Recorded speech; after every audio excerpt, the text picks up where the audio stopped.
اعوذ باللہ من الشیطان الرجیم بسم اللہ الرحمن الرحیم نحمدہ ونصلی علی رسولہ الکریم والمہدی الموعود علیہ الصلاۃ والتسلیم وعلی آلہما واصحابہما اجمعین اما بعد فقال اللہ سبحانہ وتعالی فی القرآن المجید والفرقان الحمید فاعوذ باللہ من الشیطان الرجیم بسم اللہ الرحمن الرحیم وَلَقَدْ نَصَرَكُمُ اللَّهُ بِبَدْرٍ وَأَنْتُمْ أَذِلَّةٌ وَاتَّقُوا اللَّهَ لَعَلَّكُمْ تَشْكُرُونَ صدق اللہ العظیم۔ سورہ آل عمران آیت نمبر 123۔ عزیزان محترم، یہ رمضان المبارک کا مقدس مہینہ، عبادتوں والا مہینہ، اس ماہ مقدس میں ایک ایسا معرکہ، ایک ایسی جنگ، اسلامی جنگ وقوع پذیر ہوئی جو 2 ہجری کا وقت تھا، 17 رمضان المبارک جمعے کا دن۔ اور یہ جنگ، یہ معرکہ اسلامی وار ایسی تھی کہ اگر اس میں شکست ہو جاتی، اگر اس میں مسلمان ناکام ہو جاتے تو پھر اسلام شاید یہاں تک نہیں آتا۔ اسلام کی 2 بڑی جنگوں میں سے ایک جنگ رمضان المبارک کی 17 تاریخ کو ہو رہی ہے، اور آپ کو یہ جان کر یقیناً حیرت ہوگی کہ 2 شعبان المعظم 2 ہجری دوشنبے کو ہی رمضان المبارک کے روزے اللہ تعالیٰ نے پچھلی امتوں کی طرح امت محمدیہ پر فرض کیا تھا، یعنی 2 شعبان المعظم کو فرضیت کا حکم نازل ہوا۔ سورہ بقرہ آیت نمبر 183، یا ایھا الذین آمنوا کتب علیکم الصیام کما کتب علی الذین من قبلہم الی آخرہ۔ یہ آیت شریفہ نازل ہونے کے تقریباً 1.5 مہینے کے بعد، بلکہ 1 مہینہ 20 دن کے بعد، یہ جنگ جو ہو رہی ہے، جنگ بدر، جسے قرآن عظیم میں یوم الفرقان، حق اور باطل میں فرق کرنے والے دن سے یاد کیا گیا ہے۔ وہ عظیم معرکہ جس وقت ہو رہا ہے، رمضان المبارک کا مقدس مہینہ ہے، اور سارے مجاہدین اسلام اللہ کے رسول صلی اللہ تعالیٰ علیہ وسلم کے ساتھ حالت روزہ میں جنگ میں شریک ہو رہے ہیں، اور شجاعت و بہادری کا ایسا نمونہ دنیا کے سامنے پیش کیا کہ کفار ایک روایت کے حساب سے 1000 ہیں تعداد میں، یا ایک روایت کے حساب سے 1300 ہیں، اور مجاہدین اسلام صرف 313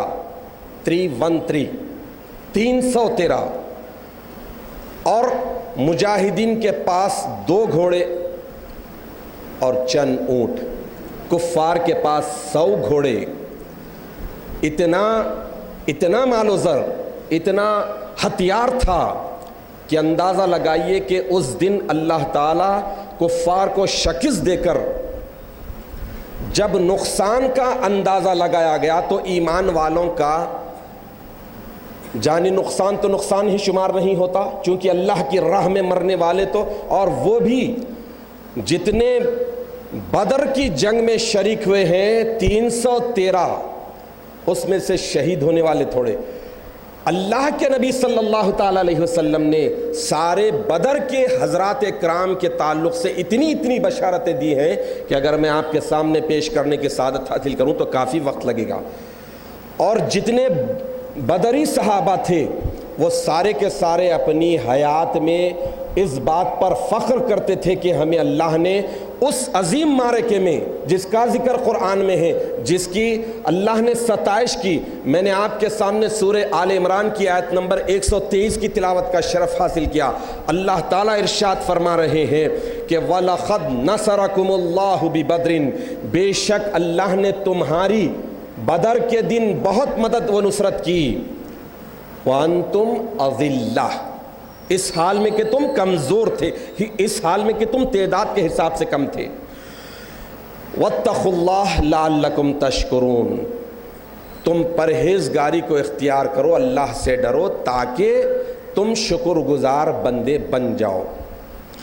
حاضرین محترم، یہ ناچیز جنگ بدر کے واقعات کو آپ کے سامنے اس لیے پیش کرنے کی سعادت حاصل کر رہا ہے کہ ہمیں اندازہ ہو کہ اولین مومنین بے سر و سامانی کی حالت میں، کمزوری کی حالت میں، 2 ہجری کا زمانہ ہے، کفار مکہ نے ظلم و ستم کے پہاڑ توڑ دینے کے بعد آخائے دو جہاں رسالت مآب صلی اللہ تعالیٰ علیہ وسلم اپنے وطن عزیز مکۃ المکرمہ کو چھوڑ کر مدینہ طیبہ کی طرف رخ کر لیے ہیں. مدینہ طیبہ میں آئے، انصار نے ویلکم کیا، خیر مقدم کیا اور بے پناہ اللہ کے نبی کی اور مسلمانوں کی مدد و نصرت کی.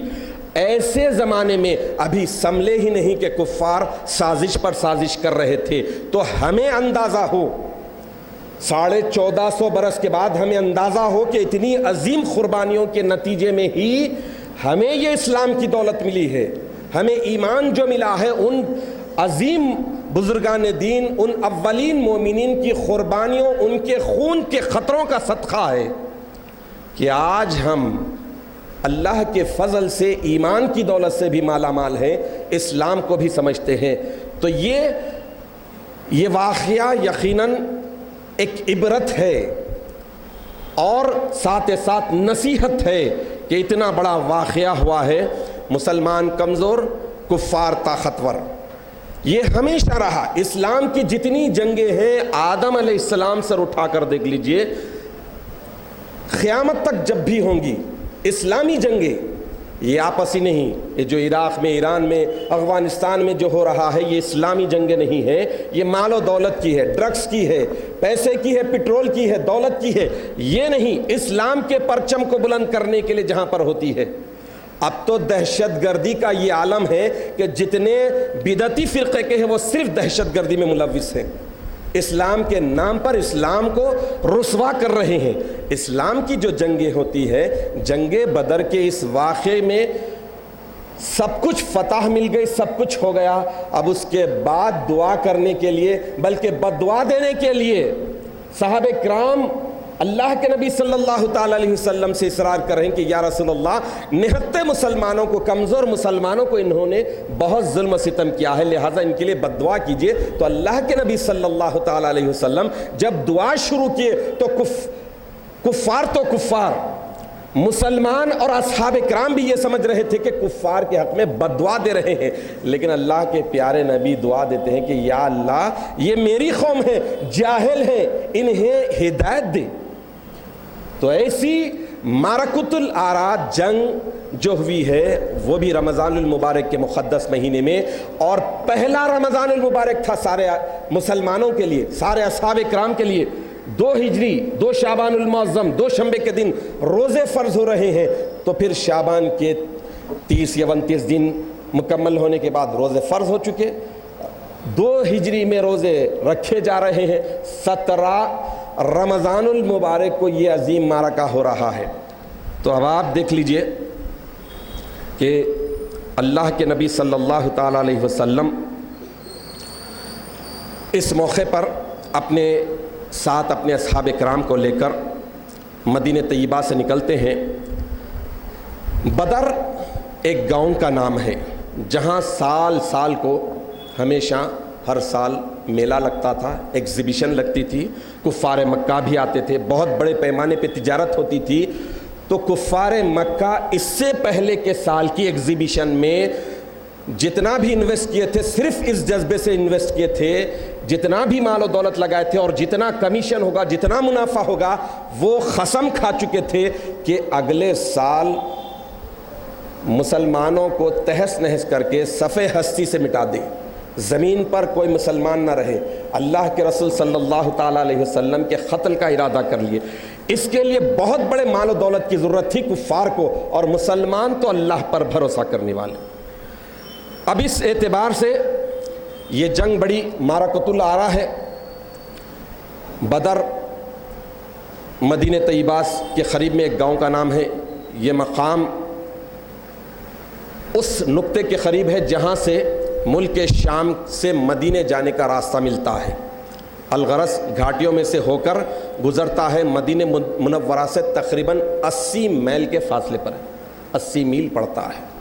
الحمدللہ یہ ناچیز فقیر بھی 2009 میں جب عمرے کے لیے گیا تھا، خاص طور پر بدر کے میدان میں بدر کے شہدائے کرام کی بارگاہ اقدس میں سر نیاز خم کرنے کے لیے گیا. لیکن آپ کو معلوم ہونا چاہیے 1925 سے یہ دشمنان رسول، دشمنان اسلام جو اسلام کے نام پر وہاں پر قبضہ کیے ہوئے ہیں، سارے مقبروں کو، سارے بزرگان دین کے مقبروں کو بلڈوزر چلا کر زیر زمین کر دیے، زمین کے برابر کر دیے.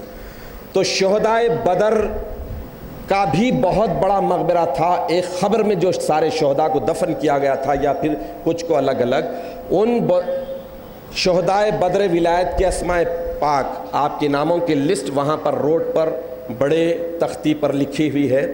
لیکن ہم جب وہاں پر پہنچے اور پہنچ کر زیارت کرنے کی سعادت حاصل کرنے کے لیے کوشش کیے، تو وہاں پر آپ دیکھ لیجئے کہ وہاں کے سارے لوگوں میں یعنی زیارت قبور کو ڈائریکٹ شرک کہہ کر اتنا بدگمان کر دیا گیا ہے، اتنا دین اور اسلام سے دور کر دیا گیا ہے کہ بچہ بچہ بے ایمان ہے. اللہ معاف کرے، میں نے کئی بچوں سے پوچھا کہ بدر کے شہداء کی قبور کہاں ہیں؟ لا علم لا علم، اور اتنی کراہیت کے ساتھ لا علم یوں کر رہے ہیں. اس کے بعد ایک بندہ ملا، ہم اس سے پوچھے کہ بھائی یہاں پر بدر کے شہداء کی مزارات کہاں پر ہے؟ تو اس نے کہا کہ پرانا قبرستان ادھر ہے، ادھر جائیے، وہ ہے. لیکن میں نے کہا یہ مت بتائیے، اللہ نے اس کے دل میں ڈالا، ہمارے دل میں تڑپ تھی کہ شہدائے بدر کی زیارت کریں. وہ بھی قبرستان کو بند دور سے ہم دیکھ لیے، منظر کو لانے کی کوشش کیے نظروں میں کہ ان مقدس ہستیوں کے قطرے خون کی وجہ سے آج ہم یہاں پر پہنچے ہیں. اس تصور کے ساتھ ان کی زیارت کرنے کی سعادت حاصل کیے. تو افسوس یہ ہوا، لیکن وہ بدر کیسی تھی؟ بدر کی جنگ، اللہ کے رسول صلی اللہ تعالیٰ علیہ وسلم صرف 2 گھوڑے، 60 اونٹ کی سواری، 313 اصحاب کرام ہیں. ان اصحاب کرام کو لے کر اللہ کے رسول صلی اللہ تعالیٰ علیہ وسلم مقابلے کے لیے جانے سے پہلے، اس وقت جنگ کے کچھ اصول تھے، جنگ کے قوانین تھے، کفار بھی اس چیز کا لحاظ کرتے تھے. جنگ سے پہلے میدان جمتا تھا، مد مقابل ہوتے تھے، پیچھے سے وار نہیں کرتے تھے. اللہ کے نبی صلی اللہ تعالیٰ علیہ وسلم بدر کے میدان میں پہنچنے کے بعد بدر کے میدان میں گئے. مسلم شریف جلد دوم صفحہ نمبر 102، نسائی شریف جلد نمبر 1 صفحہ نمبر 226 پر طویل ترین حدیث آئی ہے جس کا مفہوم آپ کے سامنے رکھ رہا ہوں. اللہ کے نبی صلی اللہ تعالیٰ علیہ وسلم بدر کے میدان میں جنگ شروع ہونے سے پہلے اس زمین پر گئے اور جا کر ایک ایک جگہ پر آپ نے ہاتھ مار کر بتایا کہ یہاں فلاں کافر اس مقام پر قتل ہوگا، اس مقام پر ابو جہل ہوگا، اس مقام پر عتبہ ہوگا، اس مقام پر شعبہ ہوگا، یہاں یہ ہوں گے.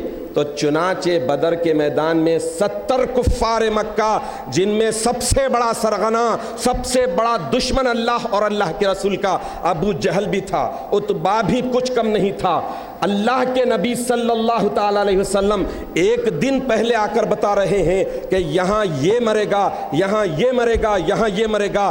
70 لوگوں کے مرنے کی آپ نے پہلے دن ہی خوشخبری دے دی، اور 70 گرفتار ہو کر آئے۔ 70 میں گرفتار ہونے والوں میں بعض اہل علم تھے، تو وہ لوگ گڑ گڑائے، تو ان کی سزا یہ ہوئی کہ تم مدینے کے انصار کے بچوں کو تعلیم دے دو، یہی سزا ہے، تعلیم دے دو، اس کے بعد تمہیں آزاد کر دیا جائے گا۔ اسلام تو یہ رہا ہے۔ الغرض اللہ کے رسول صلی اللہ تعالیٰ علیہ وسلم جہاں جہاں مار کر، زمین پر مار کر بتایا تھا کہ یہاں فلاں کافر نے اپنی قدرت سے دوسرے دن بدر کے موقع پر جب جنگ ہوئی، جیسا کہ آیت شریفہ میں بھی بتا دیا اللہ تعالیٰ کے، بے شک اللہ نے بدر کے دن تمہاری مدد و نصرت فرمائی۔ کون؟ اللہ نے۔ نصرکم اللہ، بیچ میں کوئی نہیں، اللہ نے مدد کی۔ وانتم اذلہ، اس حال میں کہ تم کمزور تھے، تھوڑے تھے، بدر کے میدان میں تھوڑے تھے، تمہارے مقابل میں کفار مکہ بہت زیادہ۔ ان کے نقصان کا جب اندازہ لگایا گیا، ان کے اپنے حساب سے تو 2.5 لاکھ درہم کا مالی نقصان ہوا تھا کفار مکہ کا۔ تو اب آپ اندازہ لگائیے کہ مسلمانوں کے خلاف کتنا بڑا مال، کتنی دولت جھونکی تھی۔ الغرض حضور اکرم صلی اللہ تعالیٰ علیہ وسلم پہلے دن میدان جنگ کا ملاحظہ فرمائیں، اور زمین پہ مارتے ہوئے فرمایا کہ انشاءاللہ یہ کافر یہاں ہلاک ہوگا، یہ کافر یہاں ہلاک ہوگا، یہ کافر یہاں ہلاک ہوگا۔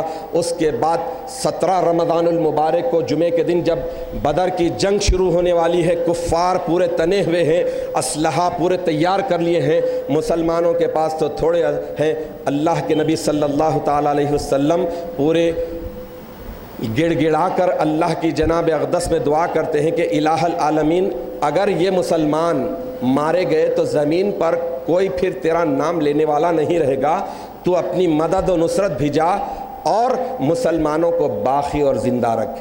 تو اللہ کے نبی صلی اللہ تعالیٰ علیہ وسلم جب دعا کرے اور پھر گڑ گڑا کر، تو پھر کیسے دعا قبول نہیں ہوتی؟ یہی وجہ ہے کہ اللہ گارنٹی دے دیے، بتا دیے کہ اگرچہ کہ تم کمزور تھے، لیکن ہم نے بدر کے دن تمہاری مدد و نصرت کی۔ پھر اس کے بعد ہوا یہ کہ میں بہت ہی مختصراً عرض کر رہا ہوں، یہ اسلام کی بہت بڑی جنگ ہے، اسلام کے باقی رہنے کا ذریعہ بننے والی جنگ ہے۔ اس اعتبار سے اس جنگ کے پورے احوال کو آپ اگر شوق سے سننا چاہتے ہیں، دیکھنا چاہتے ہیں، تو کتابوں کی طرف رخ کیجئے۔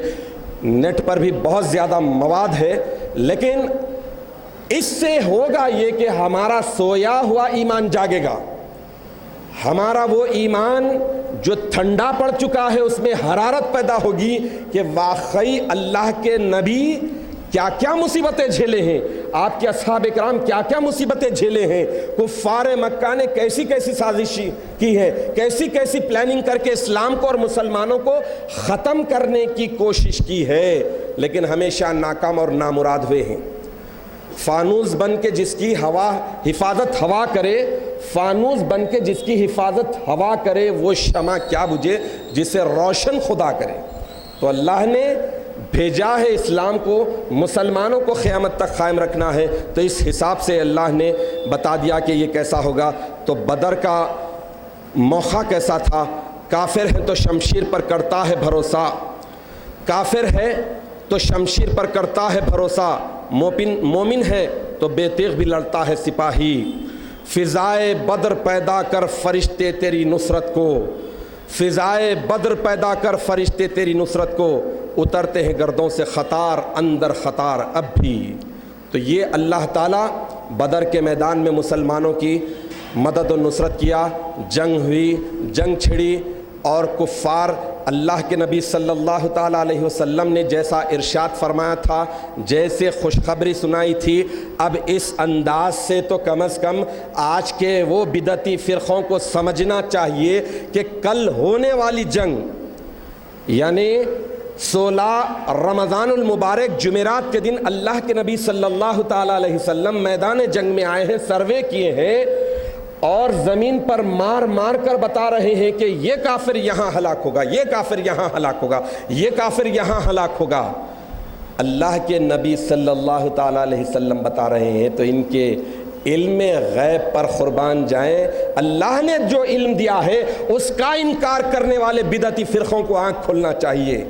رمضان المبارک جیسے مقدس مہینے میں روزے کی حالت میں آئے ہیں، اب کہتے ہیں کہ نعوذ باللہ جتنے صحابہ کے قبور کو بلڈوزر چلا دیا گیا، یہ اہل حدیث 1925 میں آ کر کیے ہیں۔ پرانے پکچرز بھی ہیں، حضرت عثمان غنی رضی اللہ تعالیٰ عنہ کا مقبرہ ہے، بی بی خاتون جنت بی بی فاطمہ رضی اللہ تعالیٰ عنہا کا مقبرہ ہے، اور جنت البقیع میں ختیجۃ الکبریٰ رضی اللہ تعالیٰ عنہا کا مقبرہ ہے، اس کے بھی پکچرز ہیں، سعودی البمز میں بھی ہیں۔ یہ ظالم آ کر بلڈوزر چلا کر بتا رہے ہیں کہ نعوذ باللہ یہ شرک۔ تو بنانے والے کون تھے؟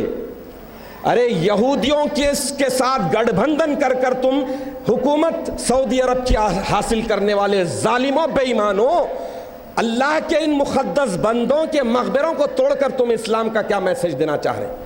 اللہ کے نبی تو بدر کے میدان میں علل اعلان ارشاد فرما رہے ہیں کہ یہ ہوگا، یہ ہوگا، یہ ہوگا، اور اس کے بعد اللہ کے نبی نے یہ بھی ارشاد فرما دیا کہ مکۃ المکرمہ میں دار النجوہ نامی ایک کمیٹی تھی سرداران قریش کی، اس میں ٹاپ کلاس اس وقت کے ذلیل ترین، سرکش ترین اور کفر میں انتہائی درجے کے کافر 14 اشخاص تھے۔ ان 14 میں سے 11 کے نام اللہ کے نبی نے لیے کہ 11 یہاں پر ہلاک ہوں گے۔ تو بدر کے میدان میں 11 کفار وہ جو دار النجوہ میں رہتے تھے وہ بھی یہاں پر قتل کر دیے گئے۔ الغرض اللہ کے نبی صلی اللہ تعالیٰ علیہ وسلم اس وقت کے جو جنگ کے قوانین تھے، جس کو دونوں مانتے تھے، مسلمان بھی کافر بھی، کہ اس کو بھی اللہ کے نبی صلی اللہ تعالیٰ علیہ وسلم پیش نظر رکھا۔ مسلمانوں کا جوش انتقام کفار کے مقابلے میں، کفار مسلمانوں کو مارنے کے لیے مکے سے آئے ہیں، اتنی بڑی تعداد میں آئے ہیں، اتنا اسلحہ لائے ہیں، تو انتقام کا جذبہ بہت ہے، کافروں کو تہس نہس کر دے۔ اسلام کی تائید میں مسلمان اتنے جوش ہیں، اس کو بھی اللہ کے رسول صلی اللہ تعالیٰ علیہ وسلم مد نظر رکھے۔ لیکن اللہ کی یہ نبی رحمت ہیں، سارے انسانوں کے لیے رحمت ہے۔ اس وقت آپ نے رحمت کا ایسا مظاہرہ فرمایا کہ قیدیوں میں جو لوگ پڑھے لکھے تھے انہیں الگ الگ چن کر لیا، اور اس کے بعد بتا دیا کہ انصار کے بچوں کو لیو اور انہیں تعلیم و تربیت سے آراستہ کرو۔ تو حاضرین محترم، میں آج کے اس درس میں جنگ کے بہت ہی مختصر واقعات میں جو بات آپ کے ذہن میں بٹھانے کی سعادت حاصل کر رہا ہوں وہ یہ ہے کہ یہ جنگ کوئی معمولی جنگ نہیں ہے، اور اس جنگ میں اللہ کے رسول صلی اللہ تعالیٰ علیہ وسلم دنیا کو بتا دیے کہ اللہ نے اپنے ہی فضل سے مجھے غیب داں بنایا ہے، غیب کا علم دیا ہے، کون سا کافر کہاں مر رہا ہے ایک دن پہلے مجھے بتا دیا گیا ہے۔ اے میرے علم غیب کے منکرو، سن لو کہ مجھے یہ اللہ نے دیا ہے علم۔ اور اس کے بعد جب جنگ ختم ہوئی، کفار ایک ایک کر کر اٹھا کر جا رہے تھے، تو اللہ کے نبی نے جو بتایا کہ ابو جہل یہاں مرے گا، 1 انچ ادھر ادھر نہیں تھی، خدا کی قسم۔ عتبہ کے تعلق سے اللہ کے نبی نے بتا دیا کہ عتبہ یہاں مرے گا، اور کس کے ہاتھ سے مرے گا وہ بھی بتا دیا تھا کہ کس مسلمان کو عتبہ کو مارنے کی سعادت حاصل ہوگی، ایسے بڑے جہنمی کو جہنم پہنچانے کی، اور کہاں مرے گا۔ تو اللہ کے نبی نے جو بتایا اسی مقام پر عتبہ بھی مرا۔ تو اس طرح 70 کفار مکہ ہلاک ہوئے اور 70 گرفتار ہو کر آئے، 2500 درہم کا ان کا شدید مالی نقصان ہوا۔ اس کے بعد وہ لوگ اتنے حواس باختہ ہوئے کہ اور ان میں انتقام کا جذبہ اور پھر بڑھا۔ پھر اس کے بعد 3 ہجری میں اسلام کی ایک بہت بڑی جنگ اور ایک ہوئی، جنگ احد۔ تو جنگ بدر میں اللہ کے پیارے نبی صلی اللہ تعالیٰ علیہ وسلم کے ساتھ ہیں تو صرف 313، اور 313 کی فضائل اتنے بیان کیے گئے ہیں، اتنے بیان، ان کے مناقب اتنے بیان کیے گئے ہیں کہ کلاموں میں بھی شاعروں نے بہت خوبصورتی کے ساتھ ان 313 کے عزت و احترام کے قصیدے پڑھے ہیں۔ تو عرض یہ کر رہا ہوں کہ اسلام کی جب جنگ ہوتی ہے تو مسلمانوں کی تعداد ہمیشہ کم رہتی ہے، اور کفار کی تعداد، کفار کے اسلحہ، کفار کے آرمز یہ بہت بڑی تعداد میں ہوتے ہیں۔ جنگ بدر نبوت کا قصہ آپ کے سامنے سنایا جا رہا ہے، اور جنگ بدر ولایت کو بھی آپ دیکھ لیجئے، جس میں حضرت بندگی میاں سیدنا شاہ خنمیر صدیق ولایت رضی اللہ تعالیٰ عنہ کی شہادت مخصوصہ ہوتی ہے مہدی علیہ السلام کی پیشین گوئی کے مطابق۔ تو آپ کے ساتھیوں کی تعداد صرف 100، اسلحہ بھی تھوڑے، اور کفار کی تعداد ہزاروں میں۔ 300 سے زائد تو صرف وہ ہاتھی ہوتے ہیں جو زنجیر پھینک کر مارتے ہیں تو کئی لوگ موت کے گھاٹ اتر جاتے ہیں، لیکن اللہ نے جنگ بدر ولایت میں بھی حضرت شاہ خنمیر صدیق ولایت رضی اللہ تعالیٰ عنہ کو فتح دے کر بتا دیا کہ اسلام قیامت تک باقی رہنے والا ہے۔ اللہ کے خلیفے نے فرمایا تھا کہ جس طرح جنگ بدر نبوت تھی ویسے ہی یہ جنگ بدر ولایت ہے۔ تو یہ جنگ جتنے ہیں یہ ہمارے لیے ایک بہت بڑا سبق ہے، ہمیں بتا رہے ہیں کہ اولین مومنین نے عظیم قربانیاں دے کر اسلام کی سربلندیوں کے لیے کیا کیا کچھ نہیں کیا ہے، کتنا خون اپنا بہایا ہے، اپنے اہل و عیال کا بہایا ہے۔ یہی وجہ ہے کہ اسلام یہاں تک پہنچا ہے۔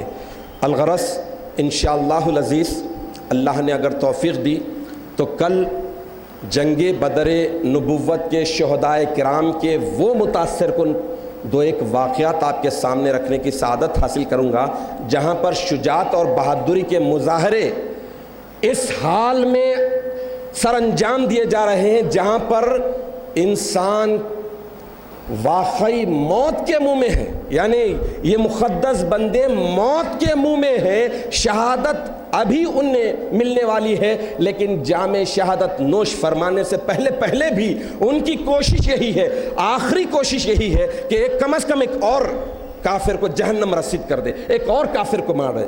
تو انشاءاللہ وہ بھی متاثر کن واقعات آپ کے سامنے رکھنے کی سعادت حاصل کروں گا۔